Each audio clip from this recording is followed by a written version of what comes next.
மதுரை அரசாளும் மீனாட்சி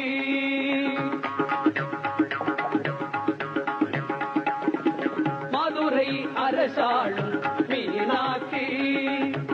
மாநகர் காஞ்சியிலே காமாட்சி மதுரை அரசாளும் மீனாட்சி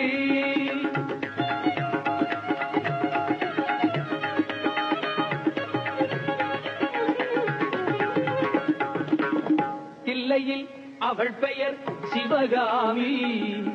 திருக்கடவூரினிலே அபிராமி இல்லையில் அவள் பெயர் சிவகாமி திருக்கடவூரினிலே அபிராமி நெல்லையில் அருள் தருவாள் காந்திமதி